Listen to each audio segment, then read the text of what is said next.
Bueno, pues muy buenas tardes. Muchas gracias a todos. Un gusto presentar a Miss Brandie MacDonald, que está con nosotros. Ella es estudiante del doctorado en estudios de educación en la Universidad de California de San Diego. Es ciudadana de la nación Chickasaw y sus vínculos son ancestrales también con la nación Choctaw. Ella es licenciada en antropología aplicada en la Universidad de Carolina del Norte y tiene una maestría en educación superior internacional en la Universidad Loyola en Chicago.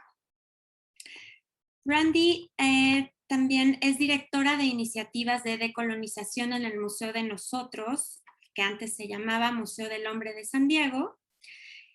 Y su trabajo se enfoca en la aplicación de la teoría y metodología anticolonial, decolonial en museos, que es de lo que nos va a hablar hoy. Y bueno, ella busca la verdad, la rendición de cuentas y la reforma sistémica para reparar el legado colonial, el racismo estructural y la desigualdad. En sus 11 años de trabajo en organizaciones sin fines de lucro, ha desarrollado políticas transformadoras de repatriación, de reafirmación y aspectos relacionados con la educación. Ha dirigido iniciativas de creación artística en las reservas indígenas a nivel nacional, bueno, en Estados Unidos, y ha capacitado en desarrollo profesional para artistas indígenas y organizaciones sin fines de lucro asociadas. Además, fue fundadora del liderazgo juvenil indígena llamada Dances with Words, Danzas con Palabras, un programa de la Reserva de Pine Ridge que se enfoca en la curación intergeneracional a través de un plan de estudios impulsado por la cultura y la tradición oral. Es miembro además de muchas, bueno, ha recibido premios y es miembro de varias iniciativas, entre ellas la membresía tribal de la Universidad de California de San Diego y becaria afiliada del Smithsonian en el Museo Nacional del Indio Americano y miembro actual de la Junta de los Museos Occidentales, entre muchas otras cosas más. Es un honor tenerla con nosotros y nos va a hablar de la decolonialidad. Y bueno, pues ya no quito más tiempo, cedo a Miss Brandie. Para quien acaba de llegar y sepa, es traducción simultánea de esta presentación, por lo tanto hasta abajo en el menú, hasta abajo junto a reacciones van a encontrar un símbolo que dice traducción. Ahí pueden elegir el idioma en inglés o en español. Muchas gracias, Miss Brandie. I don't want to take more of your time. Thank you so much for being with us, and please, you can begin. Thank you so much.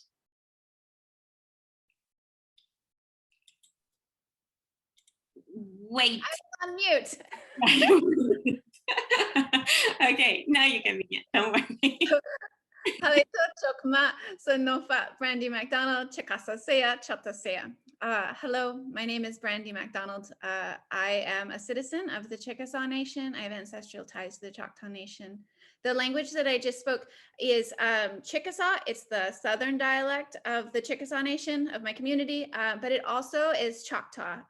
We come from similar territories, both communities, and so I speak the southern dialect of one to be able to represent both of my communities on my mother's side.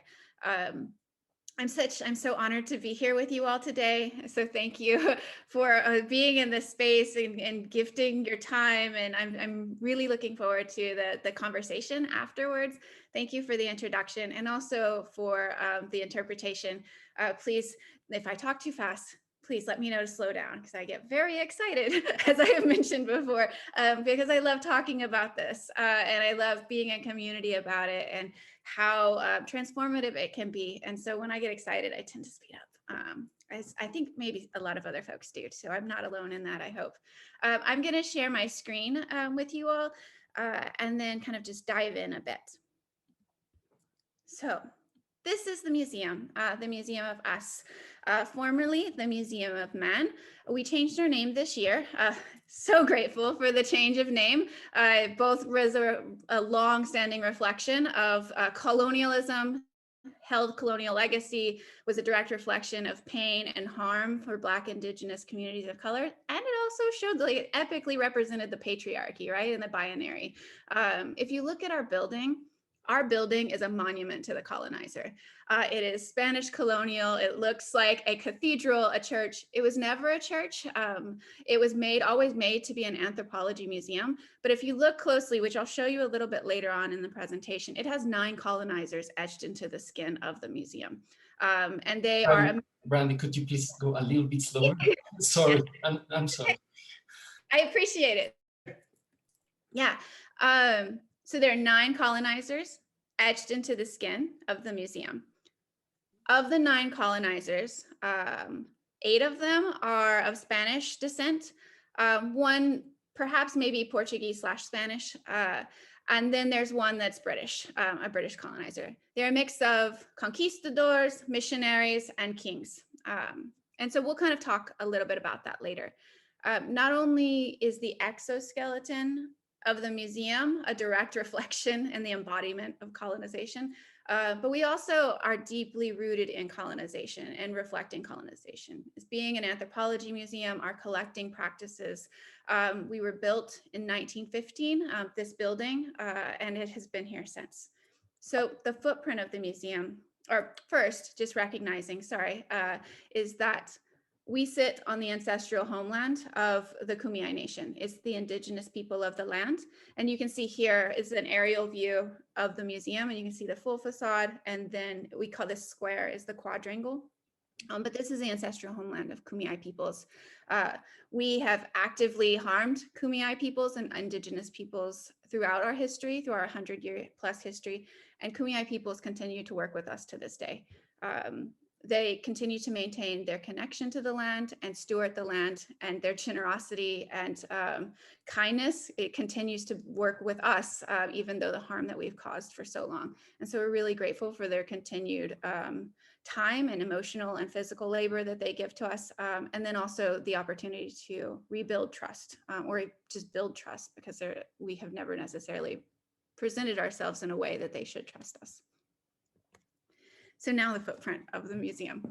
So we have 75,000 ethnographic objects from all over the world. And so this ranges from in the colonial borders of the United States to India to Japan. The only country that we don't have representation of is in Norway, I believe, which says a lot about the colonial collecting practices of our museum. Of the 75,000 ethnographic items, we also, in addition to that, have 7,500 ancestral human remains. We are actively repatriating ancestors back to their communities to go home to where they were buried, where they were stolen from. We are actively repatriating cultural resources and objects back to their home where they were stolen and taken from. But as we do inventory, we're still finding ancestors, and we're still finding objects. And many times they're Tetrised and pieced in and hidden behind in a desk or in a box that we didn't even necessarily know about because of the curatorial practices and the curators taking ownership over objects. Of these items, 90%, we would say about 90, maybe 85 to 90% are from indigenous communities internationally. Again, says the direct reflection of our curatorial practices. And so when we think about our work in decolonizing initiatives, that really was our space when we were recognizing the colonial harm that we have perpetrated against indigenous peoples, and how we needed to sit and think about our guiding principles and the work moving forward. It had to be about indigenous peoples, their wants, their needs. And so if you see here, there are 5 guiding principles. We took guidance from an indigenous scholar, Amy Lonetree, who wrote Decolonizing Museums. She's a Ho-Chunk scholar from her seminal book, and then took and extracted some of the core principles that she talked about, and then also added principles based upon what indigenous people asked us to do, and what decolonization looked like for indigenous peoples. And so you'll see here, I'm not going to go in and read each one, but what I hope in the following slides is you'll see some tangible examples of these guiding principles manifesting into practice. And so really thinking about what that looks like for our work moving forward, really kind of looking at this Venn diagram, is that we're looking at the work as systemic change, that it's not necessarily the great thing that's happening in cultural resource, and it's not just the thing that educators do, right? Or your public programs. It's the entire organization. The entire organization is a direct reflection of colonization, right? It was birthed from colonization. It benefits from the colonial endeavor. And so if we're talking about decolonizing a museum, it needs to be systemic. And so it needs to be policy and it needs to be practice. And they need to be moving symbiotically together and changing together. And so that we really see it in a space where I think the next slide is really thinking about all of this space. I know this is a big slide, so bear with me. But I want you all to see to the extent of what the physical manifestation of policy and practice look like. And so when we think about policy, we really want to make sure we're also thinking about the practice and writing that into policy. So that way it doesn't just live on a shared drive somewhere and are fancy words that help us get grants. That they are things we're doing each day. Same thing with the practice, right? We also want to make sure that our practice is a direct reflection of the work and our thoughts and the things that are going to hold us accountable, but that it's sustainable. So that if I leave one day to have a chicken farm or something like that, right? That the next person coming in will have to follow the change in culture because policy holds them accountable and the culture has changed to where this is what we stand for. It's not just something fancy that the one person before them thought about, right? And so I'm going to show you bits and pieces. I'm not going to go over all of these, but we can talk more about these later if you all want to. So a lot of the questions that I get frequently is, how did y'all do it? Where did you start? Another beefy space, right? But I see the way I approach decolonial work and the way that we do at the museum is really sitting in a space to where it's fluid. It is a malleable process and it's going to change just like the river, but it's also going to change the ecology of the space, right? And so when we think about it, we really are taking, because of the harm that we've caused and the peoples that we've harmed, the indigenous peoples taking their direction. And so then sitting in a space that you see here is really looking at what that looks like for looking internally, looking at our history of colonization. What is our legacy? So we dug through our archives and we didn't have to dig hard. We were just like, we'll take that one, and pulled out 10 years and found colonization. We found that there were items in our cultural resources that we paid for people to grave rob. There were items in our cultural resources that were taken from war.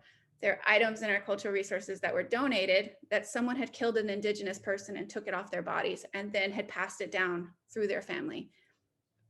All of that, and just, we didn't even have to look hard for it. We just picked a random 10 years out. So I think that's just a taste of what those 75,000 ethnographic items and what the ancestors and how they got to us and the atrocities.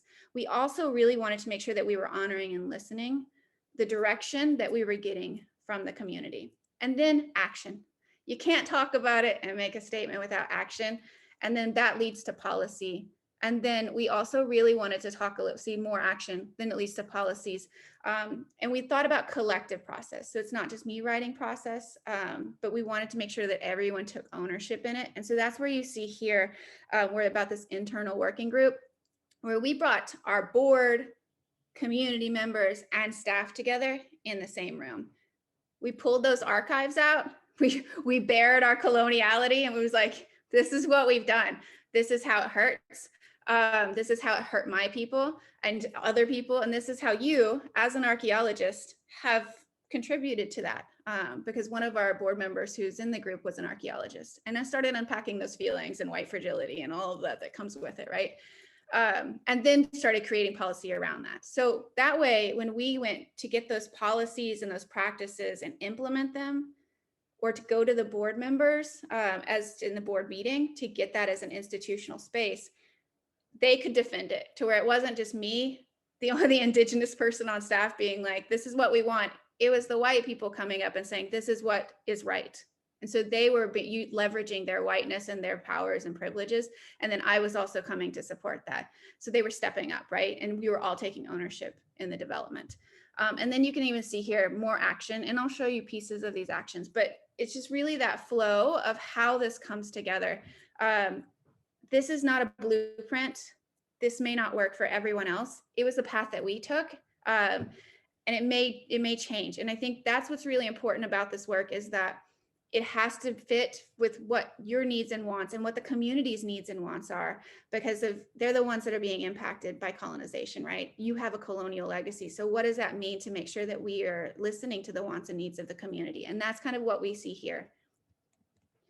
So I talked a bit about policy, and I love policy. I know that it can be fancy words that live on a shared drive, but it's so powerful, and it can be powerful. Policy matches practice. This policy was a collective piece that we pulled together, super exciting, and also shows that it can happen. And so essentially what this policy says is that anything in our cultural resources holdings, all 75,000 ethnographic items and ancestors, no matter where they come from, if they came to us through a colonial pathway, then they need to go home if the community wants them back. If the community does not want them back, then what does it look like to steward the cultural resources based upon the wants and needs of the community, based on their traditional knowledge? And so it's really about consent, building trust, and repatriation, restitution. So a lot of people are like, what is a colonial pathway? It's not something we talk about all the time, right? And so this is how we collectively came together for us to define what a colonial pathway is. And so you kind of see it bits and pieces, right? We talk about difficulties from policy. We talk about armed conflict, really thinking about the power dynamics, ways that communities have been taken advantage of and dispossessed and displaced, recognizing that items in our cultural resources and many museums were stolen from their home, taken without consent or consultation, grave robs, like folks grave robbed a lot of the cultural resources and ancestors. Also really- Sorry, please, just- Still slow, sorry. No, it's okay. I don't want to interrupt you a lot. It's just that maybe I get a little bit behind. It's that. It's okay, keep interrupting me. I'm sorry, okay. It's okay. Yeah. Where do I live? In grave robbing? Yes, was that where we stopped off? Okay, sorry, thank you. Thank you for stopping me. I appreciate it. So thinking about expedition and exploitation, also thinking about research, right? Research expeditions can be a direct reflection of colonization, unintentionally or intentionally. And so we have examples in our history where we had research parties go into Australia and collect data from Indigenous communities, where they were measuring the heads of Indigenous people, tracking lifeways, deciding whether they were civilized or not, collected that data, and then gave it to the government, Australian government. And then we also took it into other researchers who talked about the differences of race and equity, right? Or the context of like, is it equal, and our race is our race is equal. So thinking about like, how does that reflect white supremacy? Not only did our researchers do that, but they also came back with a handful of cultural resources. They came back with weapons, different items, and we have over hundreds of pieces in our cultural resources holdings from those Indigenous communities. That's colonization, right? That's a colonial pathway. So that we want to make sure that we are understanding the whole picture, that it's more than just a research trip, right? It's the ripples and the effects of that research. The other thing I want to point out that I think is really important is this last one. So when we look at when it says maintaining ownership, and this, if the community wants it back. So essentially what this is that it's recognizing that pathways go both ways. They go into the museum and they go out of the museum. So if giving a cultural resource back, or a community asks us to give a cultural resource back, and we bought it completely legitimately, wasn't through a colonial pathway, then we technically could say no, right? But that community needs that back for any reason. And so if we said no, we would be taking ownership around that cultural knowledge and around that cultural resource, which would be a reflection and a replication of colonial harm, and would be inhibiting another colonial, that would be a colonial pathway, right? Because that pathway needs to go out. That's trust building, that's restitution. So really recognizing that it is both ways. And what does that mean to hold on to something? So an example, when people see this policy, they're like, "Wow, what does this mean? Are you going to be a building full of nothing?"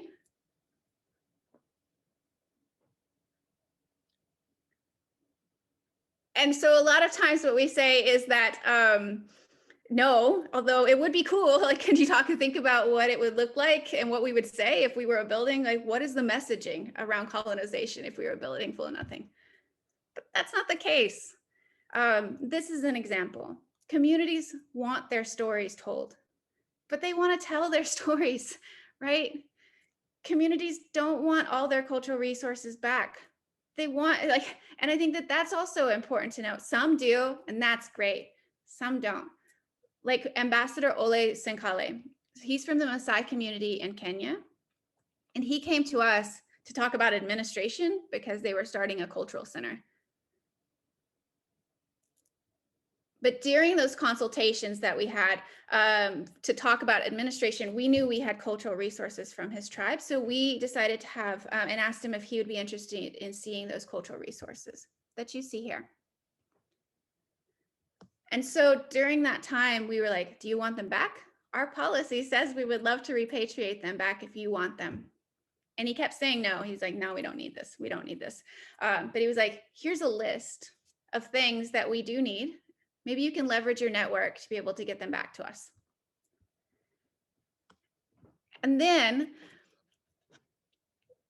what he said was, he was like, if you are going to keep these cultural resources or keep these items, he was like, can you at least take care of them? And we were like, what? What do you mean? And so this is our culture director of cultural resources, Kara. She's wonderful. And so she started to talk about all the chemicals that we use to care for these cultural resources and pull out her big list. And he laughed, of course, and was like, you're not caring for them. And this is an example down here, the sphere. So he was like, do you see this sphere here? He was like, it's dying. He was like, it's falling apart. You're not taking care of it. There's rust all over the metal. And you can kind of see that there is rust all over it, right? And so thinking about, we were like, okay, our policy says that if you don't want it back, whatever you say, you are the experts. And so how should we take care of it, right? Is Indigenous peoples are the experts around their cultural resources. They know how to take care of them. They've been taking care of their cultural resources before us. And so we asked, what should we do? And so he said, you need to go to a butcher or you need to get some animal fat. And he was like, and you need to clean it with the animal fat so many months. And then he was like, he's like, it'll come back to life. It'll look shiny and just like new. So that's what they did. They went to a butcher, they got sheep fat, and they started cleaning it. That's unheard of in a lot of cultural resource, at least in a Euro-American museum cultural resource space. Bringing animal fat into a space is unheard of, especially in a building that is 100+ years old and critters are everywhere, right? And so cleaning something with animal fat is a big no-no in this colonial like expertise space, right? It's all the chemicals, but the chemicals were killing it.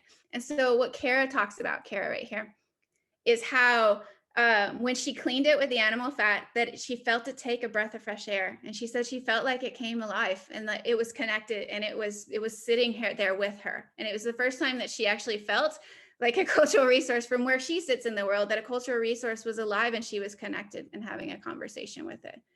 That's really powerful, right? It's even shifting her paradigm. She believes in this work, and we've always talked about that our cultural resources, they're not inanimate objects, that they are connections to people's past, present, and future. And she believes that, but she's never experienced that until doing what he said. And I think that that's really powerful as well, right? And so we have it's stored in the fridge, and so there's making sure that there's a balance. So much in a historic building, and we can also make sure that we're honoring communities and their ways of life and their ways of knowing and being and their expertise. We do the same process when communities come in and say that cultural resources need to be fed, or that offerings need to be left by the ancestors. And so it's about trying to find a middle space. We can't leave a plate of food or dried meat or anything out overnight, because those critters are all going to be all over it, right? And so what we try and make sure that we do is we connect with the community and say, will 2 hours be okay? And so we'll leave the offering. If folks need to smudge or burn something, incense, we check and make sure that there's that we can do that in a safe way.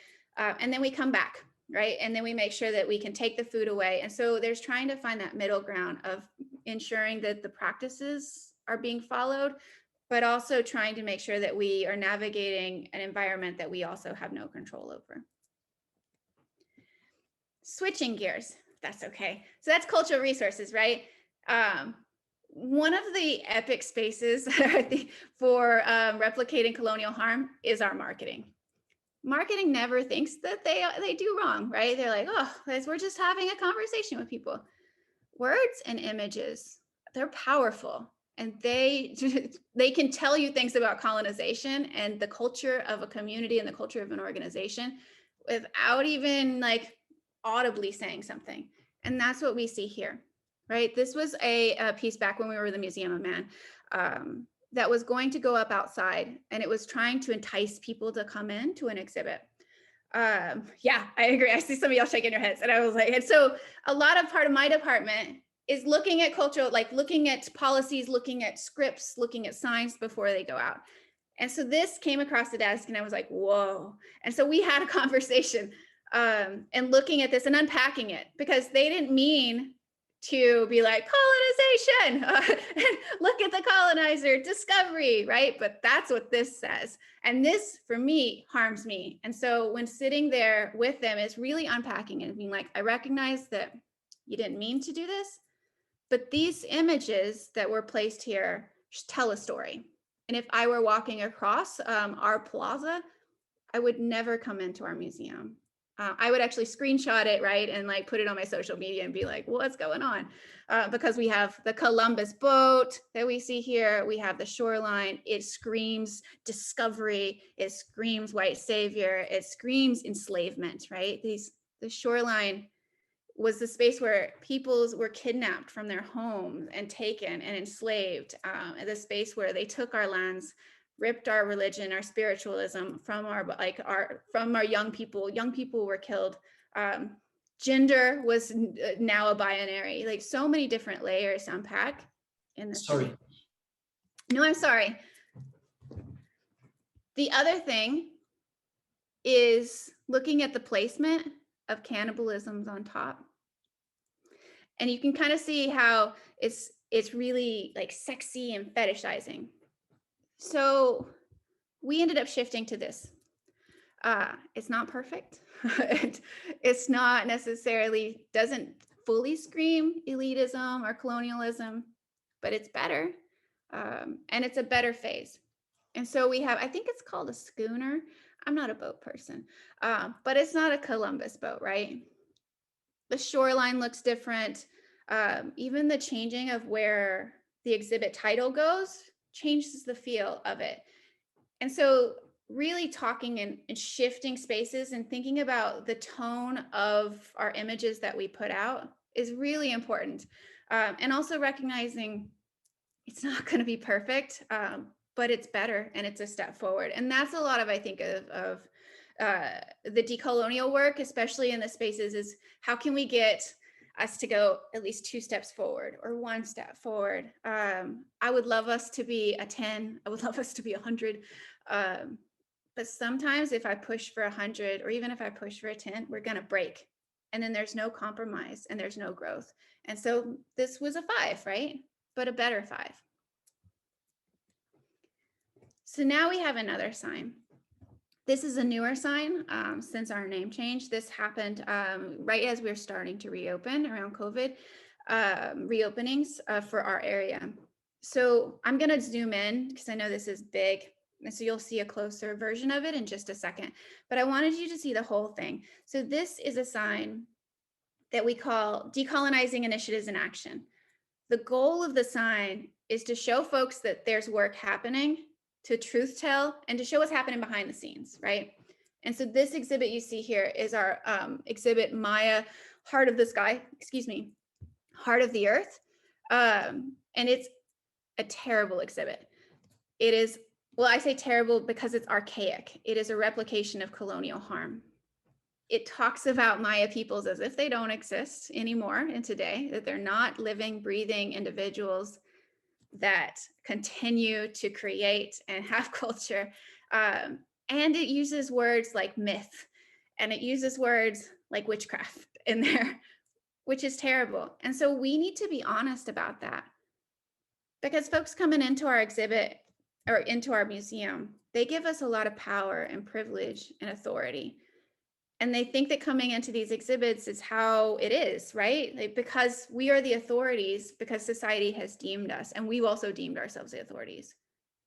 So we want to make sure that when we talk about this, that we are recognizing that this is not, that this is a replication of harm. That the community, as you can see here, is that they're still alive today, that it elevates Euro-American academic perspectives above the voices of Maya community members, both past, present, and future. Really important. And we want to change that. We talk about how our money, and we've got funding sources and money. Please, So I will translate the phrase. Oh, cool. Okay. Yeah, thank you. Do you want me to wait while you translate? No, it's okay. No, so let me read it in Spanish. Okay.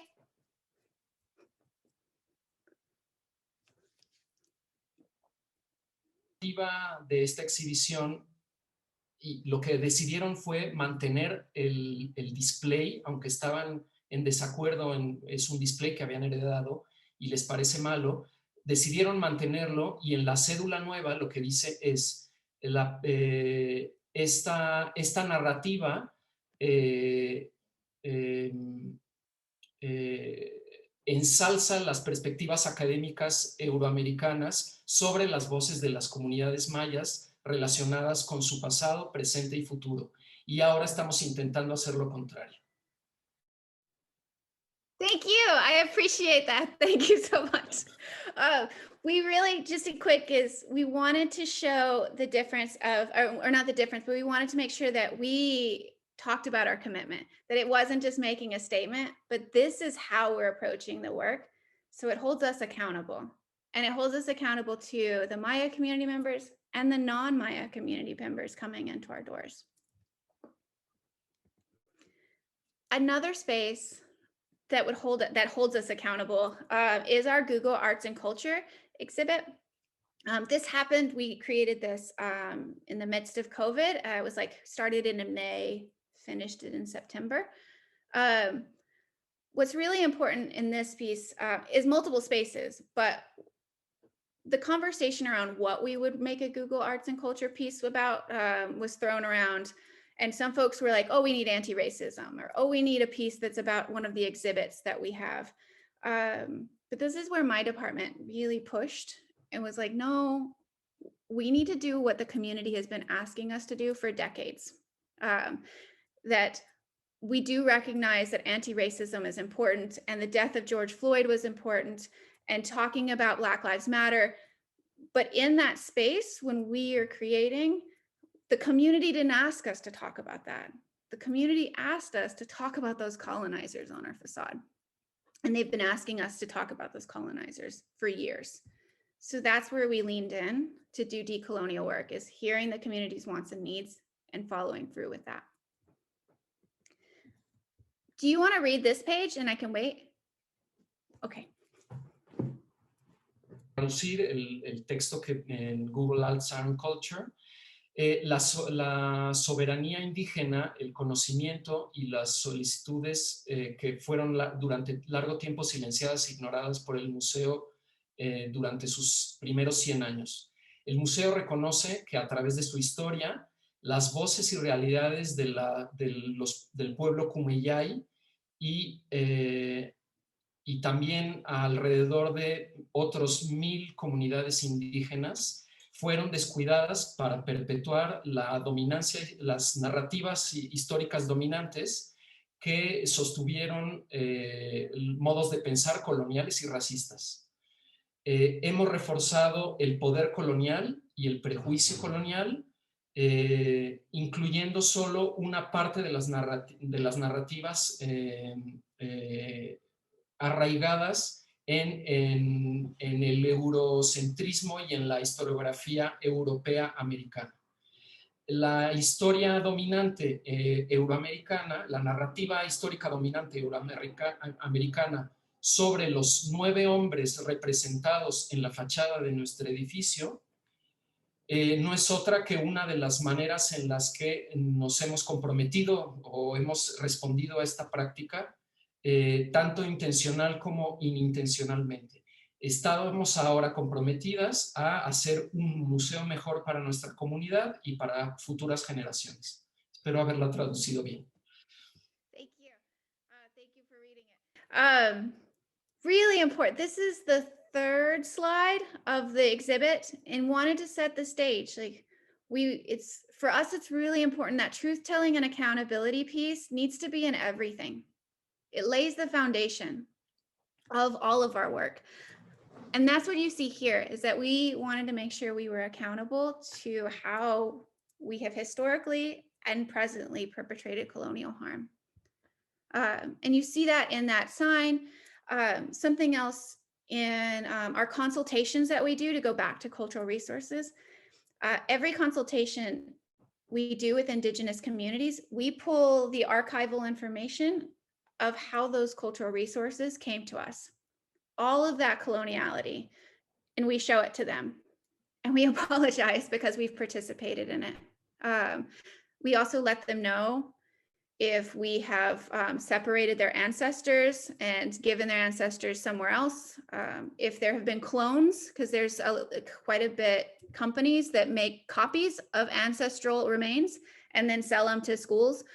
We let them know that we have done that, and that like bone clones or all of these other spaces, and the relationship that we are working to sever as well, because of the contracts, and that is like trying to get out of contracts that have been a part of our history as well. So we want to make sure that transparency and truth-telling and accountability to all of that is how we start building trust, not just being like, look at all of your fantastic items, want them back.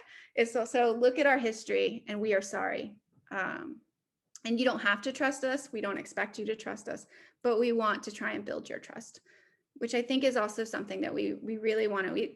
I didn't do it, but I still apologize because I'm a representation of the institution, right? And that's what we see here. And so thinking this is important for us to set the stage so that other folks can think about that, because San Diego is full of colonizers on people's buildings and all over the world, right? Everything, monuments to the colonizers and statues everywhere. So this exhibit, we really pushed with Google. They wanted it to be 15 slides and we were like, no, that's not gonna happen. We appreciate that. But we need to talk about each person. And so we ended up going into each one of the 9 colonizers and doing about 2 or 3 slides to talk about the ways that they've affected Indigenous peoples, and to talk about missions, to talk about enslavement, to talk about the abuse to women and children, and that they weren't the first folks here, right? And I want to show you an example of what some of those slides look like here. And so we really wanted to, this is Juan Rodriguez Carrillo, who's horrible conquistador, and just really had a huge impact, both in San Diego, Central America, South America, and throughout the seas. Terrible human being, enslaved many Indigenous and non-Indigenous peoples. And so we wanted to talk about that and make sure that we were talking about the intersections, both the past, the present, and we're talking about identity and land, right? So that it's more than just our facade that you see here. It's also the shoreline where you go and bask in the sun and read your book, because that's where they say that he first founded San Diego. It's also the streets, the highways that you go to work on. This is what we call Highway 63, but it was called Cabrillo Highway, and still in many places is called Cabrillo Highway. It's the bridge that you cross over. Just a second. Oh, yes. Okay.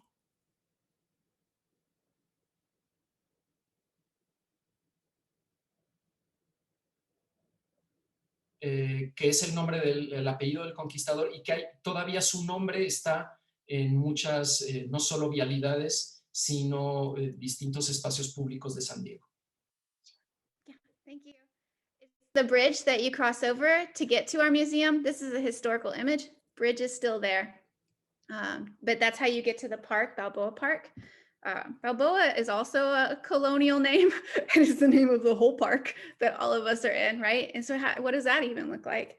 And it's the national monument. So we use Google Earth as well to do the zoom in of Google Earth and the missionaries and the historical images and contemporary images to show what that looks like. And so really making sure that we are talking about it in the context that it's not just a thing of the past, it is a thing of present. And what does that look? We end this exhibit both with resources, academic and non-academic, books, links that people can look at. So it's not just like what Brandie made this stuff up. We also end with reflection questions, right? Is what now? What does that look like where we are? What does that mean for the future? Like, how can I be a better person to uplift Black, Indigenous, and people of color voices? And so really thinking about that space of, we as a museum need to do critical reflection, but we as individuals also, like, what does that mean for us is being a catalyst for this change? And so I want to end this space with some reflection questions, and I can send this to you all in the PDF, but I can also send you this JPEG if it's helpful. Yeah. And so we really wanted to, and these are the kind of the questions that I sit in, and I really wanted to sit in a space of thinking of how can I share the reflection questions that keep me up at night, but also guide my work. And so here is just leaving you all with this. And we can talk a little bit more about them. And I don't want to spend too much time in terms of each question, because I will give them to you all. But just wanted to leave you this little nugget to hopefully feed some of the conversation. And that's really the end of the presentation. Here's my contact. And my dog and my chicken, Eleanor, his sister. But I have multiple chickens because they like to have friends. But please reach out to me. I think this is a global conversation, which is wonderful. And I'm going to stop my screen share now and just see if we can maybe open it up for any conversations or questions, if that's okay. Also, thank you again for the interpretation. I really appreciate it. I invite you all, if you want and if you're willing to, but you don't have to turn on your cameras, but please don't feel like it's required. Just it's always nice to sit in community with folks, but I fully recognize that sometimes we don't have the capacity to, so that's also okay.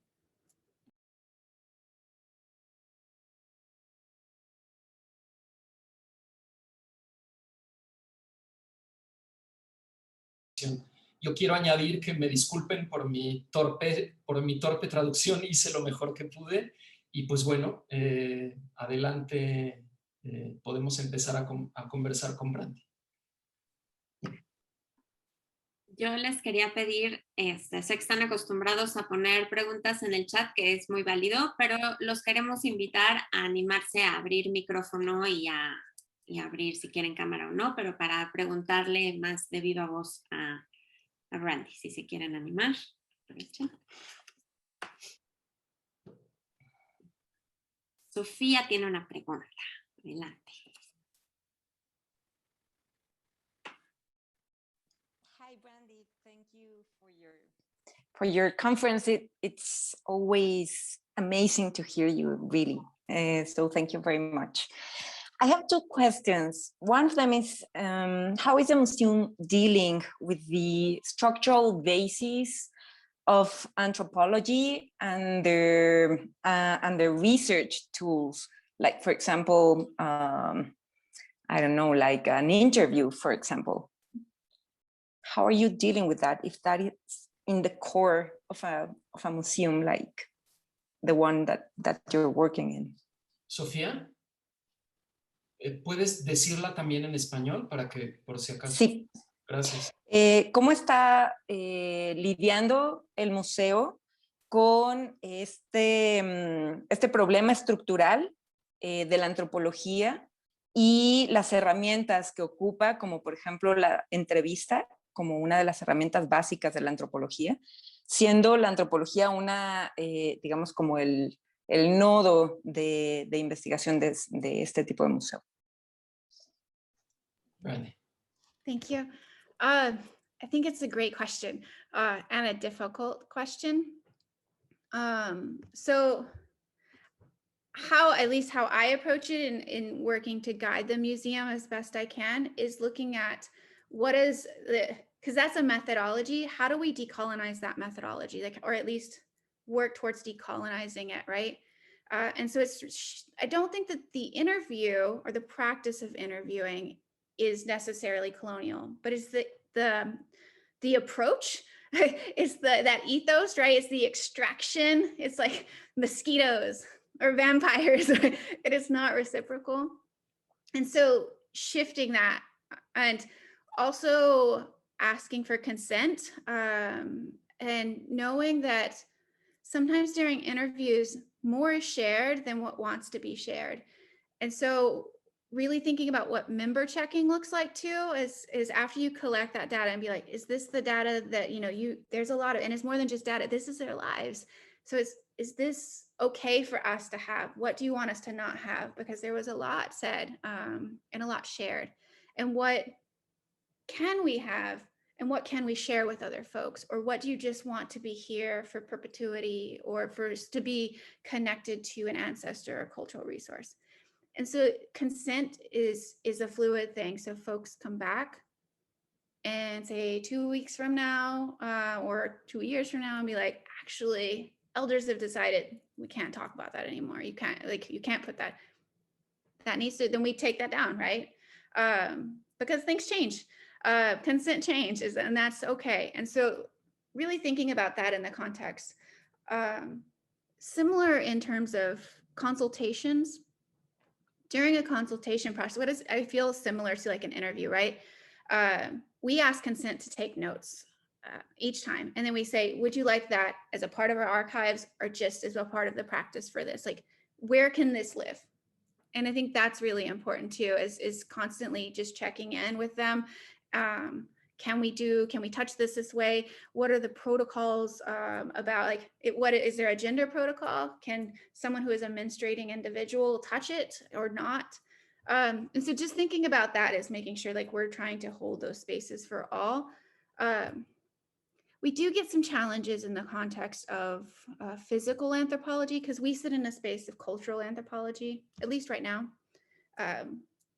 Hasn't always been cultural anthropology. We've done a lot of physical anthropology in the past, but we want to make sure that now, I think if we're talking about human remains and ancestors being on display in our policy, it's through a form of consent. Does the community want the ancestors on display? And if those ancestors are on display, does it create an access issue for other Indigenous people coming in? Because the Indigenous people whose land we stand on and sit on, and the Indigenous people within the country that we reside in, have made it very clear that protocol means that they don't want to come into our building if ancestors are on display. So really kind of holding that space is recognizing like where we are, in addition to honoring if, for example, folks in Hungary, in Budapest, we worked with their ancestors and giving their ancestors back. They were like, why are y'all giving our ancestors back? They're like, why aren't you doing research on them? Like, this is what they're here for. This is their gift to us. Sorry, I got lost with the Budapest. Sorry, I got lost with the Budapest anecdote. So thinking about different protocols on display and ancestral human remains display. And honoring those different practices through an anthropological lens, right, is making sure we're not coming through a either Eurocentric or an indigenous-centric space. Is also, so thinking about what that looks like from anthropological, they're like, be on the side, you know, everyone has a space. So what does it mean to hold space for everybody's protocol? So in Budapest, thinking about that, if they wanted their ancestors on display, how do we hold space for that, but honoring the wants and needs of the indigenous communities there? And so that's kind of where we are, is thinking about holding space for all, but also knowing where we stand in terms of Kumeyaay territory, in terms of the United States. It doesn't make anthropologists happy, honestly. There's a lot of anthropologists that are like, you're ruining the field, you're monsters. I've been called a monster, but that's okay. You know, change is hard, and it's hard to hear that your field and your degree, and my undergraduate is in anthropology, and it's harmed my people and my ancestors and me, and that's not always the easiest to hear. And so just processing that and holding space for it, but recognizing my truth and my people's truth is also really important. I don't know if that answered your question, Sophia. I hope so.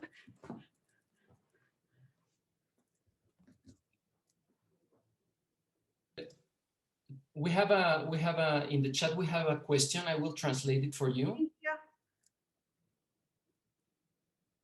Yeah. So Zaira Galindo is asking, Brandie, congratulations for your scope from the native communities. I'm trying to translate it the best I can, sorry. And congratulations for starting these horizontal dialogues with different communities.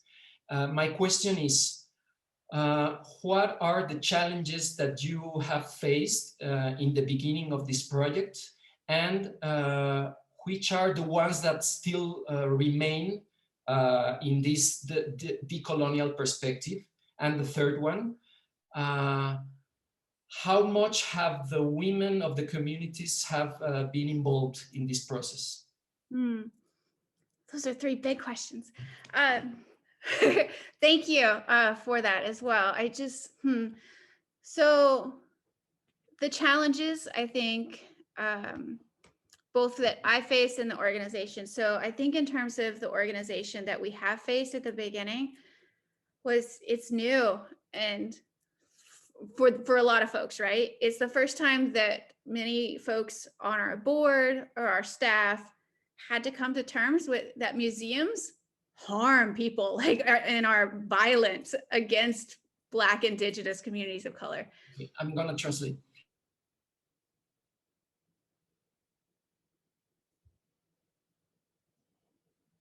A discutir y se puso de acuerdo para hablar sobre la violencia ejercida contra comunidades negras, indígenas, etc. And so, thank you.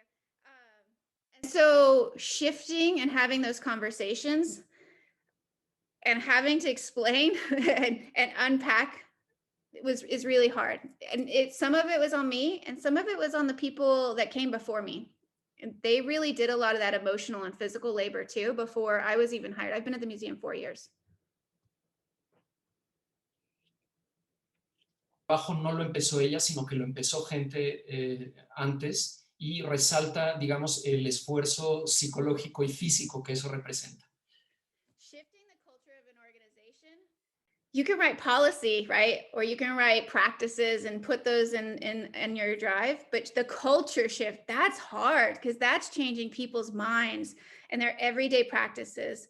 And we inherently reflect colonialism, like it's been taught to us and indoctrinated in us. So that has been one of the bigger challenges, both in the past and even today.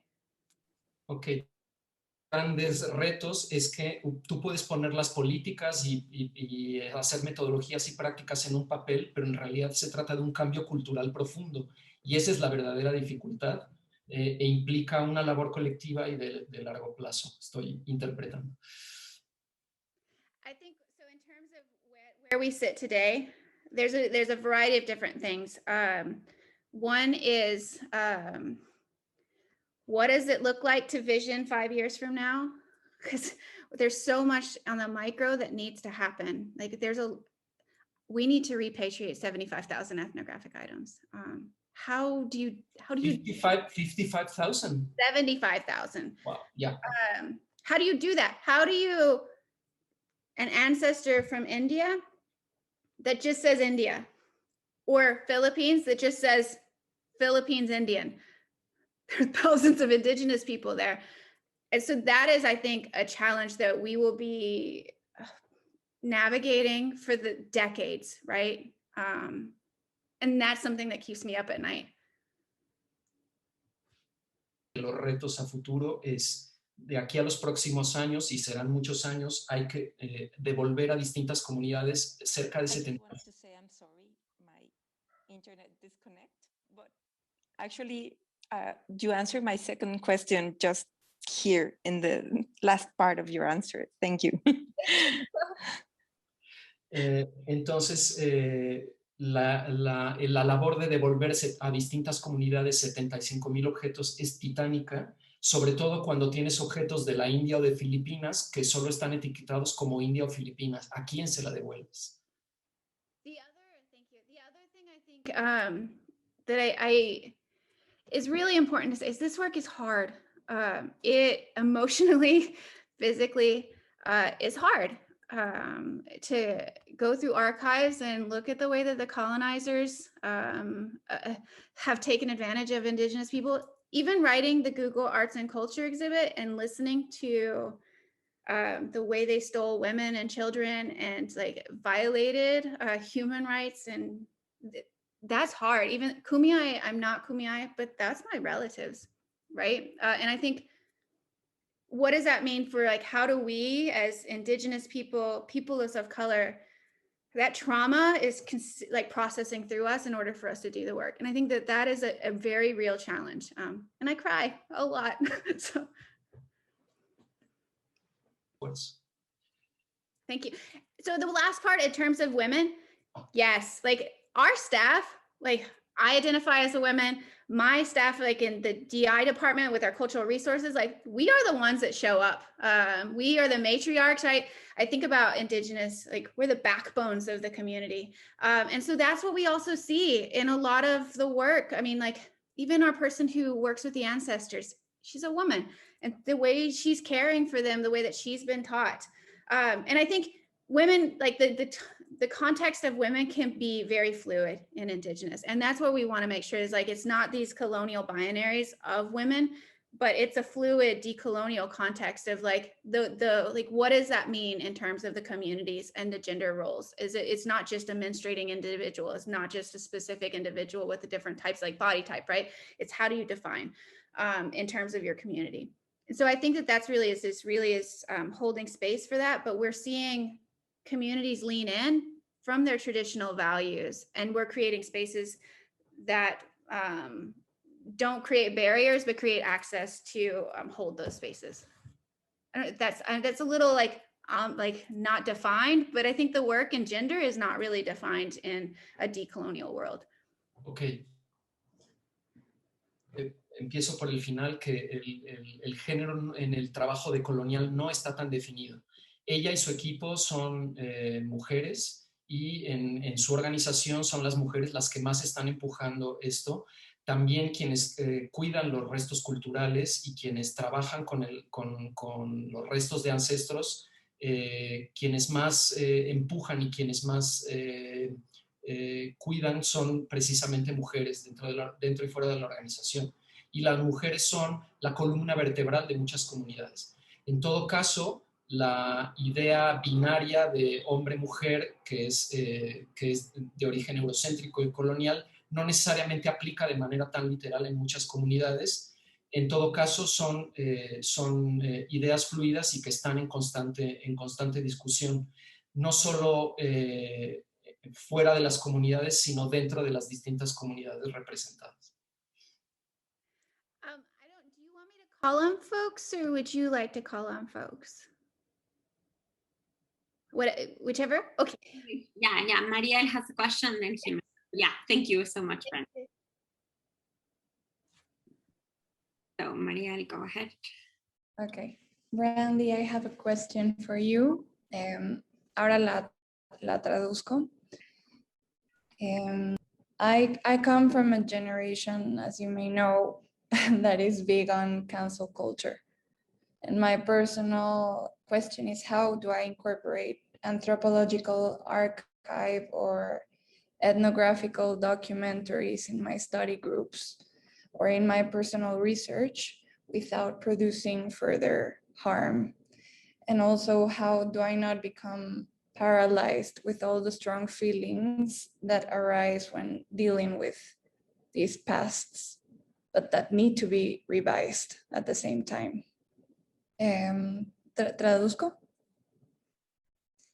Mi pregunta tiene que ver sobre cómo puedo incorporar material antropológico, documental etnográfico en mis investigaciones personales o en grupos de estudio sin causar más daño, ¿no? Con todo lo que implica ese tipo de material tan sensible.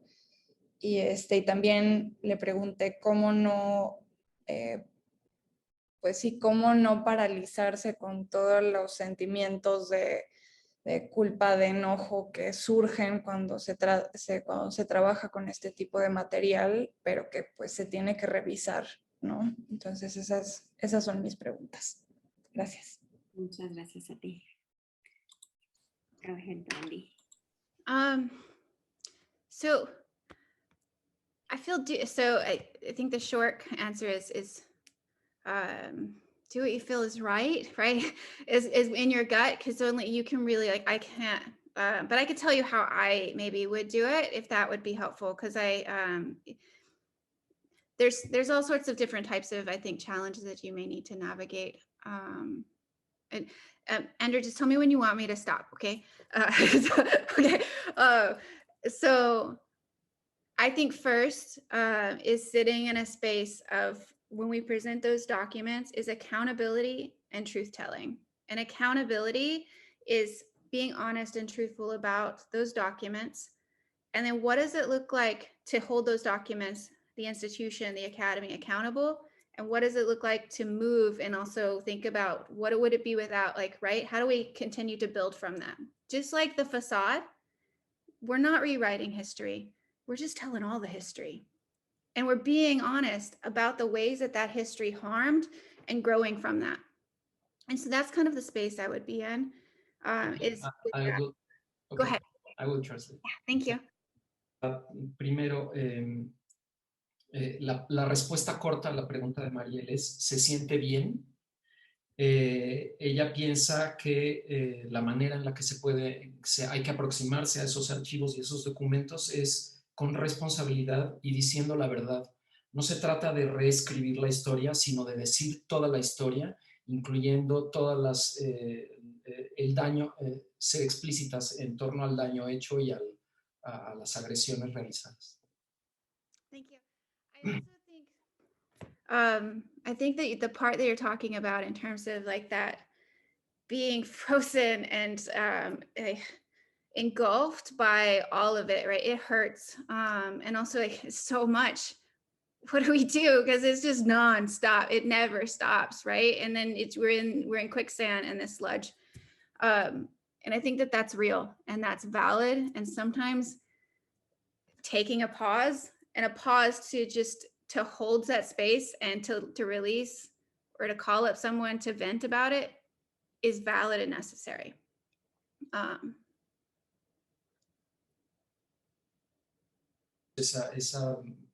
Esos sentimientos que te produce, ese daño que uno siente o que una siente, hay que tener en cuenta que nunca para, porque esto lo digo yo porque esta historia es muy dura, y nos movemos en arenas movedizas, en terreno pantanoso.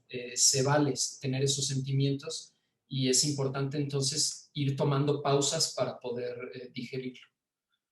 I also don't think that should stop us.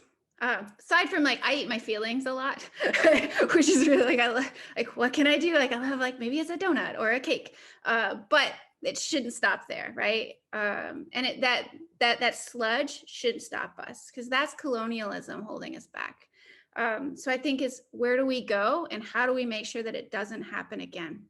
is what I think is really right. What is the strategy so it doesn't happen again? Because we don't want the next generation to have to deal with this, at least where I sit, which is really important for me. Is like, that's my strategy, is like, I don't want the folks before me. I'm going to give an analogy, or maybe it's a metaphor. I always mix up what word it's going to be. Do you want me to stop or do you want me to give it first? Yes, I will translate. And Okay, thank you. Lo que dice es que a pesar de estos sentimientos y de esta dificultad, que eso no nos debe detener. Ella dice que piensa mucho en sus sentimientos, pero el detenernos sería el colonialismo nuevamente amarrándonos y no dejándonos avanzar. Lo que es importante es que estas cosas no vuelvan a pasar, y a ella le gustaría que las siguientes generaciones no tengan que lidiar con esto. Thank you. So when I think about the work and I think about decolonization as a whole, it's easy to be engulfed with the enormity. It's easy to be frozen by and like paralyzed by that space, right? Like what you're saying. And so I look at it in relationship to water. It's just like water. And when I think about the transformative effect of water, collectively, it can move mountains, it creates valleys, it changes an entire ecology, all right? And it brings back life. It connects us to our ancestors and to future generations.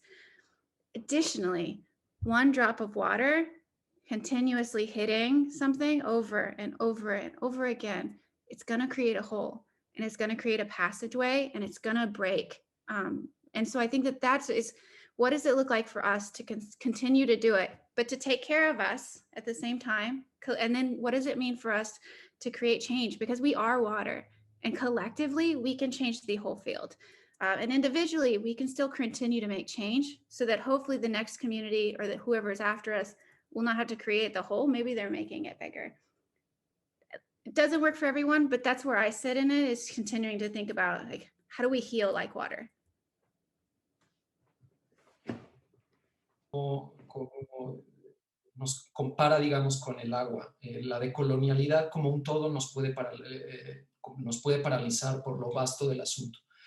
Y dice que el agua colectivamente, pues eso, mueve montañas, crea valles, crea vida, cambia ecosistemas enteros, pero individualmente también una gota repetidamente va creando un agujero y va creando una grieta. Entonces tenemos que entendernos como agua, tanto colectiva como individualmente. Siempre podemos hacer un cambio, más grande o más pequeño, de manera que las siguientes generaciones caminen sobre una ruta avanzada. I hope that that's helpful, at least a little bit. If you need someone to talk to or to vent to, please email me. I'm only one person, but it has always helped to just have someone to be like, yes, I relate, and stand in solidarity too. That's wonderful. Thank you. Okay, Jimena, ahora tu pregunta. Muchas gracias. Vale, gracias. Pues a ver que Ander me ayude ahí a traducirla, pero bueno, mi pregunta creo que ya respondí un poco, pero para como ahondar más en esta idea de devolver las piezas, pensaba como dos cosas. Bueno, pensaba que eso es como imposible en México. En México siempre se piensa que la conservación es primero, y ese creo que es un gran pretexto para quitarle a las comunidades sus piezas y decir que no tienen la capacidad de conservarla. Entonces, eso de transformar esta idea academicista de la conservación me parece como súper importante.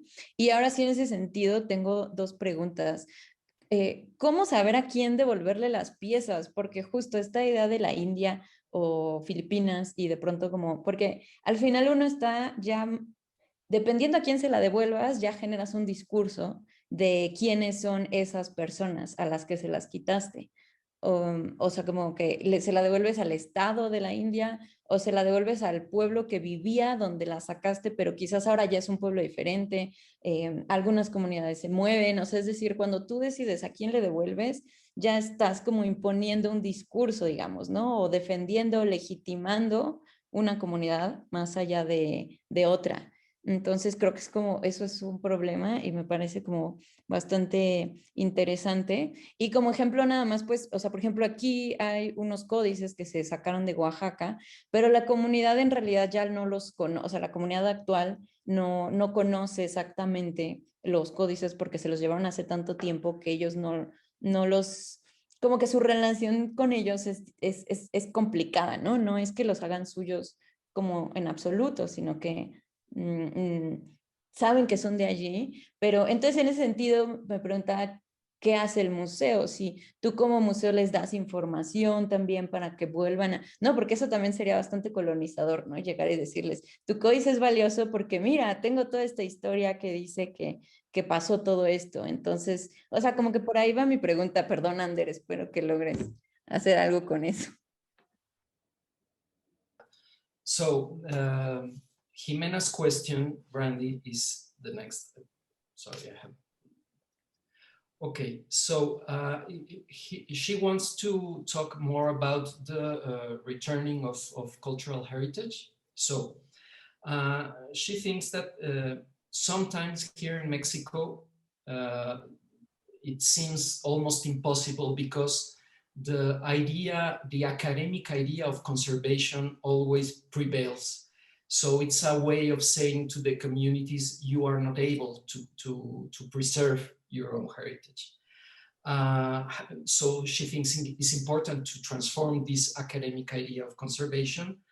And she asks you how to solve, when you don't know who to return the objects to, how do you solve that? For example, if you return it to the country of India or Filipinas, you're returning it to the state, or are you returning it to a certain community which is not the same as it was before, but has changed in the past year? So she asks how to work with that.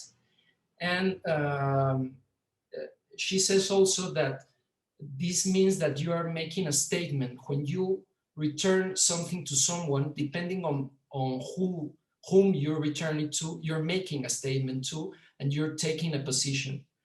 For example, she says that there are some codex originally from communities in Oaxaca that were long ago taken away from them, and nowadays those communities don't really recognize them as theirs, because it's like everything has changed. So how do you solve, or how do you work with this temporary, etc.?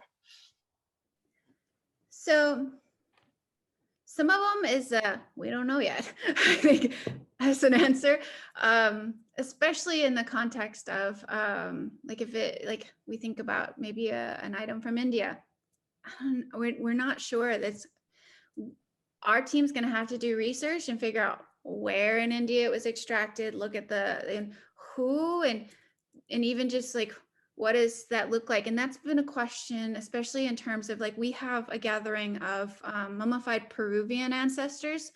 And they were acquired through auction, and the museum bought them from the government. So if we repatriate them back to Peru, then they're going back to the government, and then they're going to go out at auction. And this is a colonial cycle, right? We're just feeding it into the colonial cycle. And so we're sitting in a space of what does that look like for research on our side of the international law of repatriation? Does it go to the country, or can we get, like, if we knew the tribe, can we go to the tribe, or does the tribe want it back? I'll stop there and then I'll go into the other one if that's okay. Lo que dice es que primero, ¿cómo saber? Pues no sabes. Entonces lo que hay que hacer es mucha investigación. Pone el ejemplo de unas momias peruanas que tienen en el museo y que fueron adquiridas por el museo a través de una subasta. Entonces, si tú las devuelves al gobierno de Perú, que fue quien las subastó originalmente, pues vuelven al ciclo colonial, porque volverán a ser puestas en subasta. O sea, hay que investigar si hay alguna comunidad a quien se las puedes dar y demás. Pero en todo caso no es fácil y pues requiere mucho trabajo de investigación. Thank you. Each case is different. Each community is different. Their wants and needs, the impact, and they're in different places in terms of, like what you had mentioned, the identity and relationship to their ancestors, their indigeneity, their history. And so it's really trying to figure out what fits best for that community. And if lots of communities don't want these items or ancestors back, either because they don't connect to the past, or protocol says that those ancestors can't come back, right? Like there's communities here in the United States that the protocol says that those community members, ancestors can't come back because they're in a state of chaos, which will then bring chaos into the community. And so they would prefer the ancestors stay with us, right? And so even it was like, that fits within the policy and repatriation, that fits within, if you don't want it repatriated, how would you like us to care for it? And if there's no direction in that context, is like, okay, so we'll do the best that we can from what we know, or what we know from other folks, to continue either to care for it in a museum archival way or through the lens of the community. Algo de manera individualizada, porque depende de cuestiones, como tú dices, de identidad y de cambios a lo largo del tiempo. Entonces hay que ver qué es lo que corresponde a cada caso. Hay muchas comunidades que no quieren que se les devuelvan sus objetos, por ejemplo, porque ya no se relacionan de esa manera con el pasado, o como sucede con algunas comunidades dentro de lo que hoy es Estados Unidos, que consideran que si se les devuelven ciertos restos de ancestros van a crear caos en la comunidad, entonces no lo quieren de vuelta. El paso siguiente es, bueno, entonces, ¿cómo quieres que yo los exhiba? ¿Cómo quieres que yo los cuide? Si no hay indicaciones en ese sentido, pues hacer un poco lo mejor que se pueda, teniendo en cuenta todos estos enfoques y la información de la que haya disponibilidad. So the other thing is also thinking about it in a space is, it is a statement. Museums are not neutral. Museums have never been neutral. Everything we do is a statement and a push to this construct of either a norm, is perpetuating a framework, a thought, a way of knowing and being, typically a Euro-American like structure, right? A colonial structure of who is and is not. And so we holding that position is recognizing like the work is a statement, repatriation. And so my hope is like when we talk about international repatriation, it'll hold folks accountable in the UK. The British Museum, they need to repatriate. And they use the same thing that you had mentioned is, well, the indigenous people or whoever, Greece can't take care of their items like we can take. That's so colonial. And another thing is that it's the understanding of these, like these cultural resources is going back to maybe an anthropological space, is that Eurocentric mindset that they should be preserved. And in indigenous context or in other communities, maybe they were meant to go into the ground. And so if the community, right, like nothing, it's supposed to go, the land is our ancestors, and these items are supposed to join our ancestors and go back to the earth and then come back up as another type of spirit or entity or another relative, be it a plant or whatever, right? And that is a different way of knowing and being. And so really shifting that paradigm, that mindset is a challenge that I have to do in the museum even today, is thinking of going back to the question on challenges, is like constantly pushing and being like, we don't need to keep that. Like maybe the moss should take it or maybe they shouldn't, but if the community wants to take their item back and burn it, put it in the sea, fine.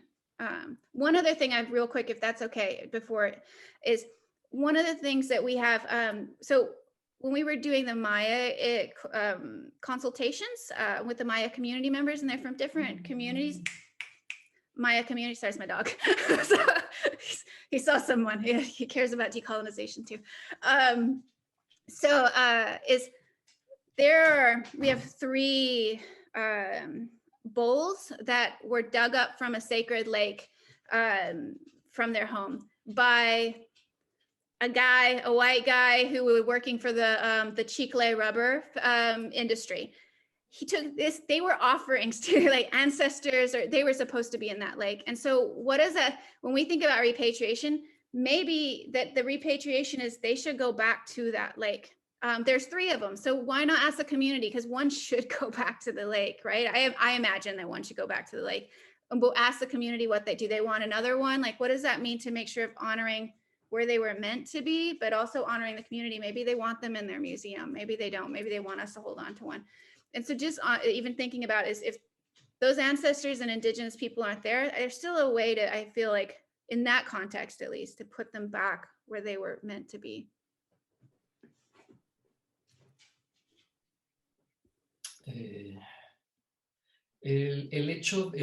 Los museos nunca son neutrales, nunca lo han sido ni nunca son neutrales. Todo lo que hacen es una posición, es una postura y es una declaración, todo lo que hacen. Entonces, la idea de repatriar bienes culturales, de alguna manera lo que hace es presionar al resto y poner ejemplo y presionar al resto de museos en el mundo. Por ejemplo, lo que dice, si nosotros estamos devolviendo, eso pone en predicamento al Museo Británico, por ejemplo, ¿no? Que tiene muchas cosas que devolver. Entonces es una cosa de empuje a nivel internacional que también va poco a poco. La idea de preservación es completamente eurocéntrica. A veces la devolución implica que los objetos van a ser o quemados o tirados al mar, y eso está muy bien, porque están pensados para reunirse con sus ancestros o lo que sea. Entonces hay que tener en cuenta que no siempre hemos de conservarlo todo. Pone el ejemplo de la exhibición o del display sobre los mayas que tenían en el museo. Contaban con 3 vasijas que habían llegado ahí a través de un hacendado chiclero, una historia colonial, digamos, larga, y que estuvieron haciendo consultas con distintas comunidades mayas y sabían que eran ofrendas que venían de un lago. Entonces, en la devolución tienen que tener en cuenta que esas van a volver al lago, o al menos una de ellas, o lo que la comunidad decida. Entonces, subrayar esta idea de que la conservación es una idea eurocéntrica y que no necesariamente responde a la intención de las comunidades. The other thing that I would say too is one of the things that we've done to ensure that the thought and the practices and that the culture shift is embedded in our institution. That may be helpful too, because you're talking about like that concept of conservation. We've changed our cultural resources management policy and put practice, and that the framework is that it's not an inanimate object. That's a part of our policy now. It's a practice, but it's embedded in the policy to hold folks accountable. Same thing with recognizing that the cultural resources they hold a lot. And for some communities, they hold spirits and or power, and they may have affect you, and you may have a visceral reaction to a cultural resource. Recognizing that we've put that in our policy is that if anybody on our staff, me or someone else, reacts to a cultural resource and it's made you feel unwell or that you just can't be in the space, there's a lot of work to be done. No questions asked. We just shift and change. And I think it has happened to me with some of the cultural resources where I've been in the department and I'm like, I feel sick. I cannot be in here because I shouldn't have been touching something that was not meant for me to be touching, and it was unhappy and angry. And so, but that is also like my epistemological space, right? My ways of thinking and knowing, and the power that the cultural resources hold for me as an Indigenous person. But the policy is, if it were to me or to an intern, because it's in policy, just because I have power and privilege does not mean that it wouldn't be the same for an intern. And that was really important for me, is that I know that I hold a lot of power and privilege and I can just check out or if I need to, but it needs to be the same for me as anybody else on the hierarchy of our team. Real quick, I can share that with you too if you want. So just let me know and I can email it to you. Lo que comenta es que este cambio cultural al interior del museo, al interior de su organización, no solo está consignado en el cambio de políticas, pero también es una práctica, y quiere decir que no están centradas en el objeto material. Por eso constantemente está hablando de recursos materiales más que de objetos. Entonces, al no centrar en el objeto, no solo está en la política escrito, sino que se ha convertido en una práctica. Estos recursos culturales pueden tener poder o no solo son valiosos como objetos, sino que pueden tener contenidos provenientes de sus comunidades en relación con simbolismo, con poder, con espiritualidad que está arraigada en esos recursos, y eso se debe de respetar. Ella, por ejemplo, dentro de lo que llama su espacio epistemológico como indígena, ella, en relación con determinados recursos que hay en el museo, se puede sentir incómoda o enojada o siente que no tiene la facultad o el derecho de tocar determinadas cosas y entonces no lo hace. Pero sí resalta que ese derecho que ella tiene, dependiendo de su posición en el organigrama, lo tiene que tener todo el equipo, incluyendo pasantes, incluyendo servicios sociales o el equivalente. Es decir, que tiene que ser una política que aplique para todas las personas. Entonces, si alguien no está cómoda o cómodo o cómode de tener relación, contacto con algún recurso cultural, pues tiene derecho a no tenerlo. Y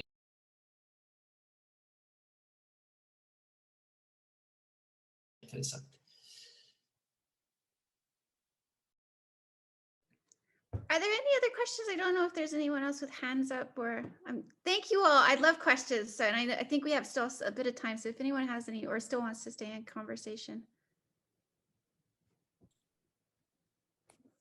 Okay, let me see if there's something in the chat. There's nothing.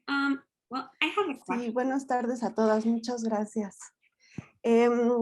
¿Podría aprovechar la traducción? Porque de pronto mi inglés está poco practicado en estos momentos. Gracias, Ander.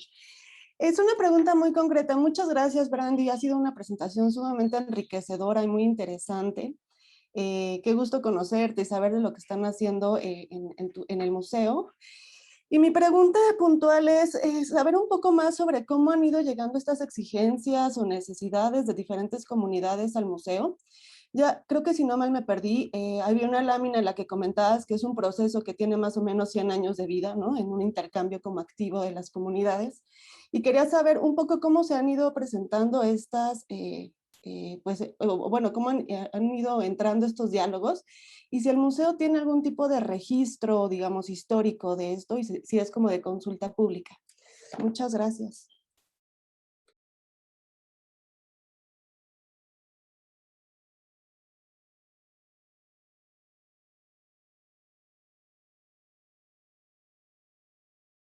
You're not switched over to English. Tu micrófono, Ander, está apagado. Yeah, it was my mic, sorry. Okay, so Mariana thanks you for your talk, and she's very pleased to meeting you. And her question is, how do these needs and requests of several communities have came to the museum? How have this happened during the years? And also, is there a public registration about these consultations and questions and needs and demands of the communities? Is there a history of this, and is it public? So, typically what people do are, in terms of the wants and needs and how we've received them in the past, it's been in a variety of ways, from angry phone calls, angry emails, or just emails in general, right? Community members showing up and telling us, requests coming to us, and us saying no, us is in the museum, right? And then community members talking and like the council coming out. So historically, that's how it's been in terms of the wants and needs, or even recently when we think about Google Arts and Culture, it's been people sending us emails or social media and calling us and holding us accountable and being like, why aren't you talking about this? You're talking about this, but look at your facade. And people also bring it up in panels, right? So that's in terms of just general, and I'll let you do that. And then I'll talk a little bit in terms of the public piece. La primera parte de su respuesta es que esas demandas han llegado de diversas maneras, desde la llamada telefónica de una persona enojada de por qué está pasando esto, correos o comunidades que directamente se presentan en el museo y que en el pasado siempre reunían, digamos, al consejo de administración y que en el pasado era, no, ¿cómo crees? ¿No? Y estos rechazos, digamos, de herencia colonial. Y lo mismo ahora con la exposición en Google Arts and Culture, en el que recibían mensajes en redes sociales o demás, por cómo están hablando de estas cosas, si fíjense en su fachada, etc. Entonces, ha llegado de diversas maneras. Esa es la primera parte de la respuesta. Thank you. In terms of the public piece of, is there registration? One of the things with consultation is in the United States, I don't know if you all know NAGPRA, the Native American Graves Protection and Repatriation Act.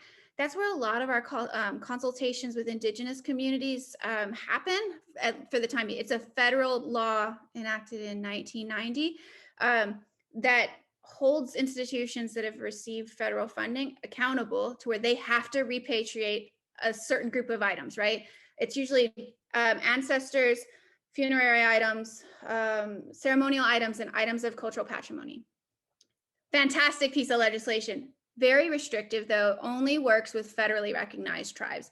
Does not work internationally, does not work with state, does not work with non-recognized tribes. So it's really, it's very confined, but that's been the structure that has really pushed museums to do and pushed us to even start this work. And that was, I think, a gateway. It was an open door. I'm going to stop there and then I'll continue if that's okay. Okay. La siguiente parte de la respuesta es que existe una ley federal en Estados Unidos de 1990 que obliga a las instituciones a responder a las comunidades para devolver bienes culturales, sobre todo que tienen que ver con ancestros, con enterramientos, con rituales. Ahora, lo que dice es que esta ley es un poco estrecha de miras porque son solo las comunidades reconocidas federalmente. Es decir, que una comunidad es solo reconocida estatalmente, no está empujada por esta ley, pero digamos que es una puerta, una puerta como un camino que todavía hay que recorrer y este es un primer paso, la ley federal de 1990. So that piece of legislation is really, it has created a public registration and a public space that is federally meant, like a federal website where folks can see the consultations that are going on, see the conversations that are going on in the institute, and also see the items that are being repatriated. So and that's kind of what a lot of the communities tribal communities and indigenous communities within the United States have worked and know how to some degree, to know how to navigate and have been navigating for several years. So with our colonial pathways policies, we have been trying to be like, well, what does that look like to work with a system that communities already, for the communities within the US colonial borders, know how to work with and do work with regularly? And how do we launch that on our website? So we're in the process of making it transparent and having a public space that shows like a queue of these are the consultations in the communities. And so if you want to be added, like, because that way, you're not just being like put on pause, but you know that we're talking to this group right now because we only have 2 people on staff doing it. And so in 2022 or 2023, like we will be connecting with you so that there's a timeline. And so time isn't used as a tool to just push you off, right? A colonial tool. That's not where right now, the 2 of us are working on that. In terms of other consultations, like folks like from the Maori community that have talked to us, or like the Native Hawaiians, we don't have that publicly accessible in terms of like showing folks. And the reason is that we want to hold the space to where we're not like patting ourselves back and tooting our horns because we're doing the work, but museums are constantly telling everyone how great we are, right? And how, look at this. And we've capitalized off of Indigenous peoples far too long that we shouldn't also capitalize off of the work is important. So we shouldn't be capitalizing and showing like how great we are to do this too. And so that's where we're sitting. I sit in a space of caution from where I sit in the museum, where I'm like, it's great that we're repatriating ancestors, but that shouldn't be what you're emailing donors. Money, we're really great. No, we should have never had these ancestors. And so that's also, I think, like creating colonial harm. So it's finding that middle ground of making sure we're transparent with folks and community around repatriation, but not like waving like our we're so awesome, we're decolonizing type of flag. And I don't know if we've hit that middle ground, and it's always like mistakes. yes, that's also something that keeps me up at night. Que hablaba, tiene un espacio web y tiene un procedimiento mediante el cual las distintas comunidades reclaman sus propiedades. Y eso sí es público. Insisto, dentro del marco de esta ley federal, y tiene una página web. Hay distintas comunidades que estamos en el proceso y que ya, digamos, van navegando con esas herramientas, y algunas de ellas les llegan a ellos como museo. En particular, el Museo de Nosotros de San Diego está en el proceso de publicar los distintos procedimientos que se han llevado a cabo de reclamo, de atención y de repatriación de bienes, pero son 2 personas nada más las que están trabajando en eso y piensan que lo podrían tener más o menos público entre 2022 y 2023. Ahora, llama la atención también sobre la idea de que finalmente los museos y cualquier otra institución siempre está autoelogiándose y siendo autocomplaciente, diciendo, miren qué decoloniales somos, miren qué bien lo estamos haciendo, y también les preocupa mantener un equilibrio entre hacer lo que tienen que hacer, que es repatriar estos bienes, y no levantar la bandera de la decolonialidad para tratar de conseguir más dinero y decir que qué guapos somos, sino que mantener cierto equilibrio, porque esos objetos no deberían de estar en el museo en primer lugar. Entonces es un acto de justicia que se devuelvan.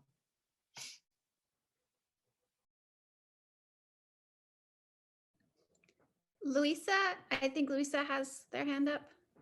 Hola, buenas noches.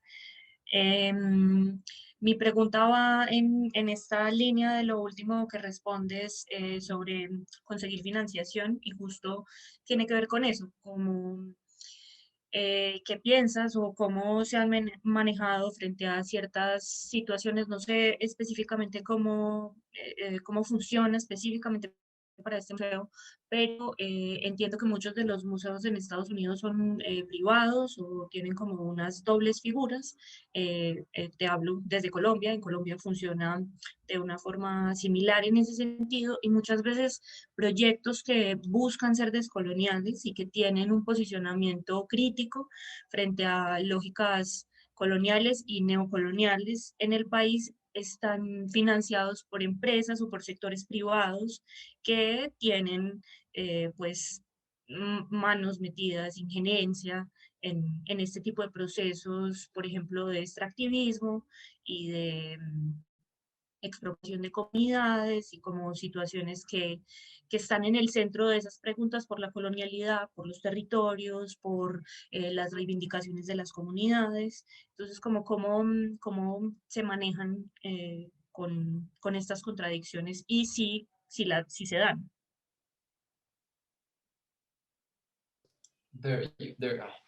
Okay, so Luisa is asking.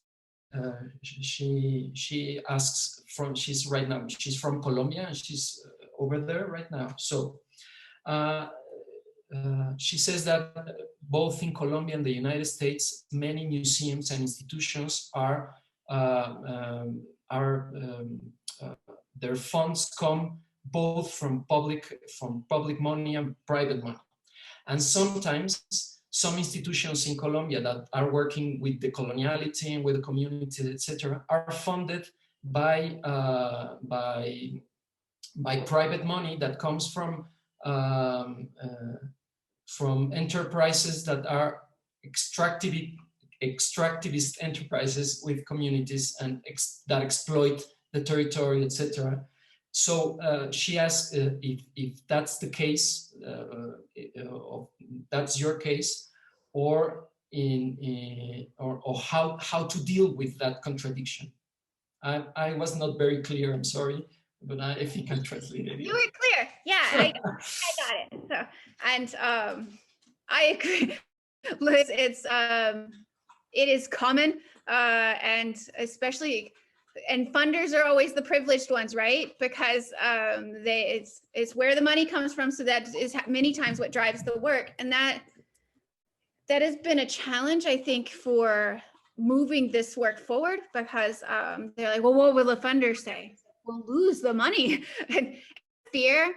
And sometimes you may lose the money, but like what we are finding is that folks are supporting this, and money is coming to support decolonial practices. And I think that that's like, you may have lost this funder, but there are actually 15 other funders that want to fund specifically this, because the philanthropy is changing, and people are seeing that this is the pathway forward.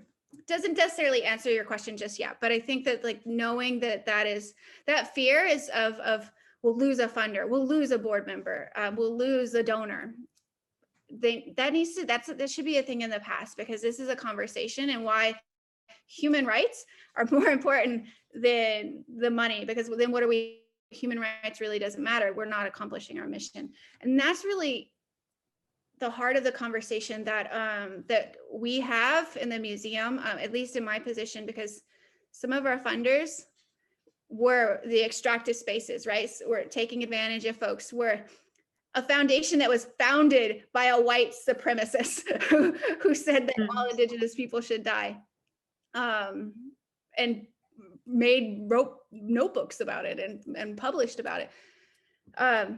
Those are the hard conversations that I've had to have. Like in the last 4 years, we've talked about what does that look like, and what is hypocrisy in the field. I'm going to stop there because I can think, and then kind of just maybe go into a little bit more if that's okay.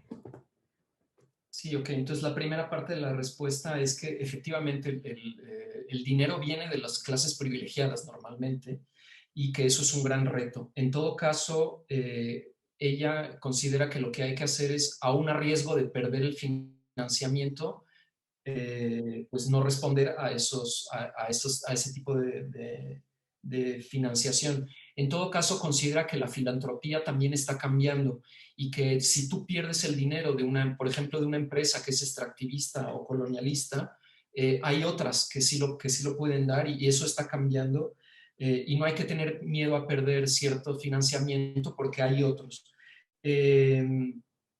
Y en todo caso los derechos humanos son más importantes que el dinero, y hay que seguir por esa línea.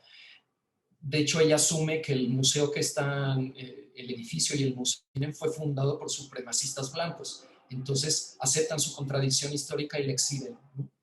Llevan 4 años hablando de estos temas, y ahora dará la segunda parte de la respuesta. Sometimes I win the conversation when we're talking about letting go of a funder. Sometimes I don't win the conversation. And I think that is, it's a reality of this work. It doesn't mean that the conversation it can't be had again. I hear yes a lot, and which is a huge privilege. And like my team, we hear yes a lot especially when we come, like we really think about how strategically can we do this? Like, how do we get this? And if we hear no, what does that look like 2 years from now, or a year from now, or 6 months from now, to bring more data into the space to show how it's a space of hypocrisy, that it is not reflecting our values. And so that's when I think, or even just identify, this is the way it's a pattern of colonization, that we are replicating colonization, or that we're replicating white supremacy by doing this. So that's kind of where I sit, even in terms of when we hear no, or we hear that $50,000 is important, and so that's not, we're going to go with this funder, is okay. Regroup. How do we let's pull in more data. Let's look at what that looks like 6 months from now to hold this conversation again. How do I help identify other monies? The other thing is like when I mentioned the cloning of ancestors, like bone clones is a really good, that's money into our organization. And we are under contract. And it's a long contract, and you can't break some of these contracts. And if you do break the contract, you're still in that contract for a year even, right? Where they can still make reproductions of ancestors. Fundamentally, that goes against where we sit as an organization. And we've made thousands of dollars from those partnerships and getting out of that. So that's a conversation we're in right now, is breaking that contract, knowing that it means there's still a year where they're still doing that, and making copies of ancestors, and that's still the money. So how do we get that money, and like what does that look like what does restitution look like with that money? How are we making sure we're investing that in the community? Maybe it's a fellowship, maybe it's like an Indigenous focus, maybe it's repatriation, a position specifically focused on repatriation or international events. So that I don't have the answer yet, but that's a conversation that we're in the deep of, and it's a hard conversation that me and my team and the administration and executive council are sitting in. And so I hope I have that answer by the end of the year. I hope I have it in 2 months, but I'm aiming for the end of the year.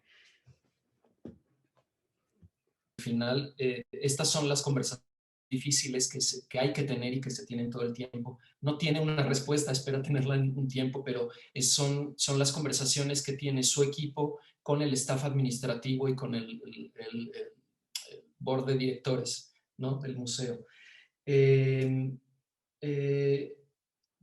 Lo que ella sugiere, digamos, es trabajar con los tiempos. Es decir, si tú tienes una oferta de $50,000 de un donador que no responde, digamos, a tus políticas y a tus principios, lo que sugiere es, bueno, nos reagrupamos, esperamos y hacemos el análisis de qué implicaciones va a tener y en qué posición nos va a poner de aquí a 5, de aquí a 10 años, y a partir de ahí ir respondiendo. Pone el ejemplo de las réplicas de objetos que el museo ha estado vendiendo durante años y que les han dado mucho dinero y que no tienen, digamos, y que es una mala praxis, que está repitiendo, digamos, esta dinámica colonial. Hay contratos firmados para que esas reproducciones se vayan vendiendo, y aunque han cancelado los contratos, pues siguen vigentes, por ejemplo, durante un año más, en los que se siguen reproduciendo objetos que siguen vendiendo y siguen ingresando dinero al museo. Entonces son prácticas que tienen que corregir. Como dices, es la conversación difícil que están teniendo y espera que vayan obteniendo, están en ello y que vayan obteniendo respuestas a lo largo del tiempo, pero bueno, no es fácil.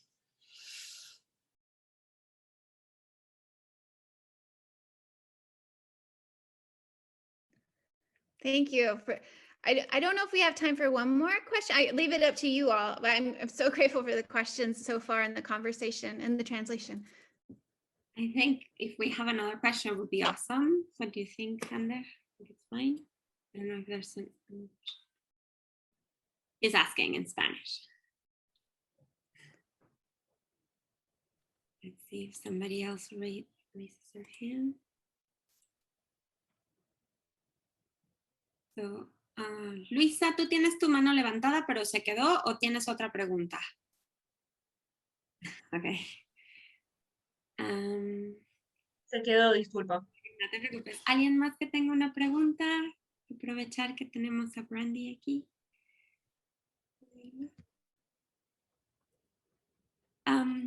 Could I make a question? And I'll translate it. La traduzco también para todos. So just to finish on time, so we won't keep you here so much time. Thank you so much again. My question is a little bit weird, but what are expectations for the next few years for this transformation that I know it has to be slow. I know it's not an easy way to do things. So my question has 2 points. First, when you arrived to the museum 4 years ago, how did you find the museum? Was it already in this path to transformation, or it was hard for you? And how do you feel or see the next years? If it's going to be easy, or the things that you see that will be the most complicated. So let me just translate it in Spanish. I'm so sorry. A ver, en español se las digo. Bueno, mi pregunta tiene como 2 ramas. De inicio es cuando ella llegó hace 4 años al museo, ¿cómo encontró el museo? Si lo encontró ya como muy transformado, ya muy caminado hacia lo decolonial, o si encontró como muchos problemas, y cómo ve ella los siguientes 2, 3 años o siguientes años a futuro, como cuáles son los obstáculos más complicados que ella ve. Y bueno, esa es mi pregunta para terminar. Okay. Thank you. No, thanks. I don't think the question is weird at all. I am so lucky that, so the work has been going on for about 10 years. And so there was a lot of foundational work around shifting the language from it being collections to cultural resources department, right? from it being artifacts to objects, belongings, from them being called, you know, the ancestors, the human remains were called specimens, from that switching from specimens to human remains, to ancestral remains, to mummified ancestors, right? Even our spaces within the cultural resource department used to be called labs. We switched that to storage rooms. That language shift happened before me. That's huge. That's language shifts the culture, right? It shifts what is the expectations and sets it for the future. When I came in as the director of education and public engagement, and there was a person who was coming into this role before me, and she was in the role for, I want to say 6-7 months, and she also laid a lot of foundation of the expectations of this role and help with policy development around the colonial pathways policy. So folks before me just kept pushing and helped open the door for me. And then I just kept talking about decolonization in that education role, and they were like, why aren't you in this role? And I was like, okay. And so scooted in this role. I'll stop there and then answer the second half. Lo que comenta es que desde ya hace 10 años el museo estaba haciendo muchos cambios y en particular cambios con respecto al lenguaje. Entonces, cuando ella llegó había ya camino andado. En esos cambios de lenguaje, por ejemplo, pues se dejó de usar la palabra colecciones para usar recursos culturales, o la palabra espécimen que se usaba para hablar de restos ancestrales o restos rituales, etc. Entonces, desde hacía ya 10 años que esto estaba cambiando en términos de lenguaje, lo cual ya había sentado unas bases importantes. Cuando ella llega como directora de educación y mediación, y su antecesora, que había estado poco tiempo, había de todas maneras ya hecho mucho avance en este sentido. Entonces, pues cuando ella llega con todas estas ideas, ya el museo tenía cierta dirección y encajó de manera amable. So thinking about that, I think is really like the foundation was there. What does that look like in terms of moving? I was very fortunate in this space, right? Because so much had happened. Similar thinking about my role, a director of decolonizing initiatives, doesn't really exist in the museum field. And so the folks before me created this role because they saw it as a priority for the organization. So it would be fantastic if all museums, or even more than just our museum, had this position and looks at it systemically. And I hope that happens and that I'm not the only one, or when I leave this role that more folks come into this position, because I think it shows that it's possible. It shows that it's important. It sets it as a priority for future generations and for the future of museum. In the context of what, from 5 years from now, or even 3 years, 4 years from now, we're creating a decolonizing initiative strategic action plan. So we're thinking about this and have that, which shows it's, again, a physical manifestation holds the institution accountable. So I'm really excited about it. I'm this close to being done with it, but it sets those guiding principles. It sets truth-telling on the colonial legacy of museums and our museums.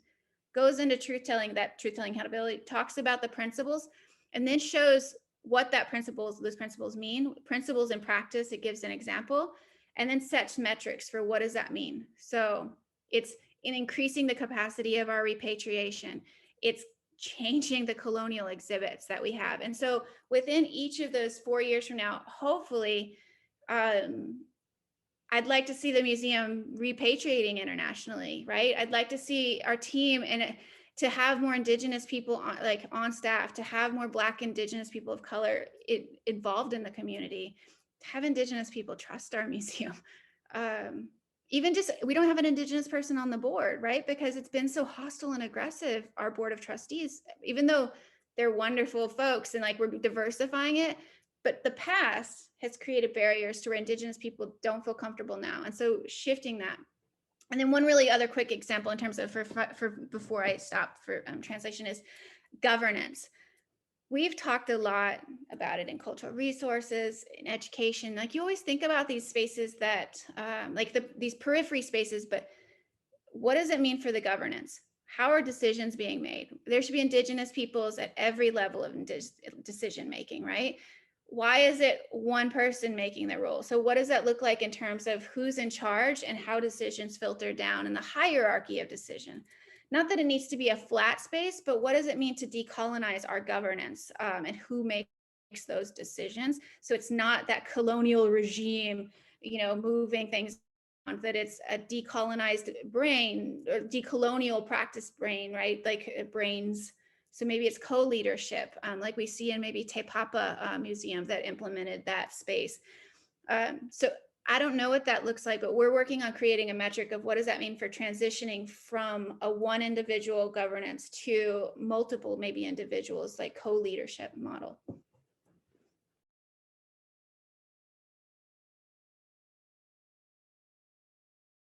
Mi mediación y que, digamos, con estas ideas, con estas bases que había, su papel pasó a ser directora de iniciativas decoloniales. El hecho de que este puesto exista ya es un gran avance porque se vuelve sistémico, porque hay una posición y es posible y es deseable que esto exista. Y habrá más gente que ocupe esa posición cuando ella ya no esté. En ese sentido están justo ahora desarrollando un plan estratégico de iniciativas decoloniales que establece ciertas responsabilidades, que establece acciones, que establece metas con indicadores a mediano y largo plazo, y que esa es la manera en la que este plan es el que les va a permitir en los próximos años seguir desarrollando el trabajo, de hablar con la verdad, de repatriar recursos culturales, etc.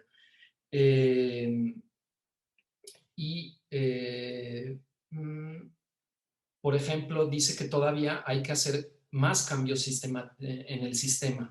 Por ejemplo, que haya más personas de origen indígena o de origen afroamericano en el staff, y por supuesto que haya personas, que ahora no las hay, en el grupo de directivos del museo, ¿no? Que haya más personas indígenas y afroamericanas, y generar más confianza con las comunidades, más interacción y relación con las comunidades. En ese sentido, quiere poner otro ejemplo que también tiene que ver con decolonizar la gobernanza del museo. Es decir, cómo se decide, cómo se toman las decisiones, quién toma las decisiones y cómo se filtran al resto del equipo. Pasar de un esquema muy piramidal a un esquema más de coliderazgo de decisiones.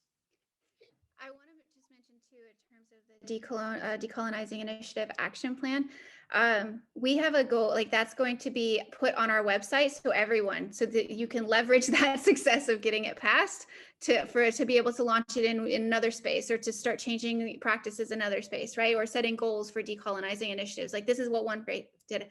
The other thing that is really important about this is that we put it in a grant deliverable, which holds the museum accountable to a certain timeline to get it done. So it can't be that I can get just pushed off and we're like, oh, we'll do that 5 years from now. We're not ready yet, but it has to be done by September. And so knowing that, like, I think that that's an important part of the work too, is that we are writing our colonial legacy into grants. We're getting funded to do this work and setting concrete deliverables to get this work done, right? To get these actions and these action plans done. Sometimes that means that sometimes work doesn't get done because of we're working with communities that have other priorities, like a consultation, maybe 50 consultations are not going to happen. And we have to be transparent about that with the funders. Like, you know, COVID happened, or a sacred site is being decimated. The community doesn't have time to meet with us. And that I think is really important, that type of honesty with is because that's the human aspect. That's the reality and the impacts of colonization, of sacred sites being decimated, or communities in pandemics, that it's not a machine. And so those are spaces that we're also making sure that it's not just happening us in a silo. We're telling the funders that, so it's shifting their mindsets of what the work is for the future too. De hecho, a partir de este plan estratégico de iniciativas decoloniales, generan una serie de metas que van a ser públicas en su página web, y eso genera un compromiso. Y de hecho, en este momento tienen una beca, una financiación para llevar a cabo todo esto. Y este plan lo tienen que tener en septiembre, o sea que esta beca marca tiempos claros. Y como parte de este proceso considera que debe haber honestidad con respecto a los financiadores, en el sentido de que, por ejemplo, si se establece una meta en determinado tiempo de 50 asesorías con distintas comunidades y por la razón que sea no se pueden llevar a cabo, hay que ser honestos y decir, se llevó a cabo por estas razones, lo que no se llevó a cabo es por estas razones, porque no es una máquina y son relaciones humanas. Entonces, trabajar con honestidad es importante. Tenemos una pregunta de Mark Rivera, que yo creo que le damos paso, ¿verdad, Natalia? Que se las traduzco. That there's time if you all want me to answer, because I just want to, whatever you all want, I don't mind answering. I just want to make sure y'all are okay with that. I think we can. Natalia, we can? Okay. It's fine. Yeah. Do you want to translate it and I can wait? Okay. Serías la diferencia entre los conceptos indígena y étnico desde una perspectiva decolonial. So, Brandie, did you read it? I will read it to you, or you already have it? Yeah, do you want me to read you out loud? But I read it. It's up to you. How would you establish the difference between the concepts indigenous and ethnic from a decolonial perspective? So I think it's difficult and complex, right? And so I think at least where I sit in the organization is recognizing the indigenous rights to self-determination and rights to sovereignty, and what does that look like? And so it's not my place to decide who is indigenous. As an indigenous person, it's not my place to decide, and as a museum person working in a decolonial space, not my space to decide. And I think that's from a decolonial perspective, is rights to self-determination, sovereignty, and you are not the experts on their identity and what makes them indigenous. And so I think that that's the space, is for a colonial space, is you get to decide who is and who isn't, and you're dictating the parameters of what is indigenous. But the indigenous people should be dictating the parameters of who are their people. And so I think that that's, and I think sometimes there's crossover between ethnic and indigenous, right? And that gray area is not always welcomed in a linear colonial setting. But in a colonial or decolonial setting, it's not linear. It's fluid. It's a river, right? It's malleable. And that gray area, it holds space and is valid.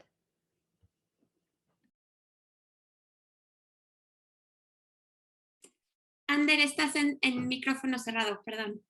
Gracias. Sí, lo que comenta es que primero es una pregunta, esa diferencia entre indígena y étnico es compleja. Las distintas comunidades, las comunidades indígenas tienen derecho a la autodeterminación y a la soberanía.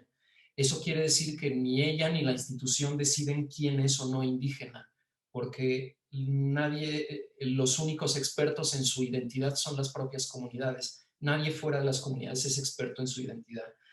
Entonces, los términos étnico e indígena se cruzan, y ese área gris que hay entre uno y otro no es cómoda para un pensamiento de origen colonial.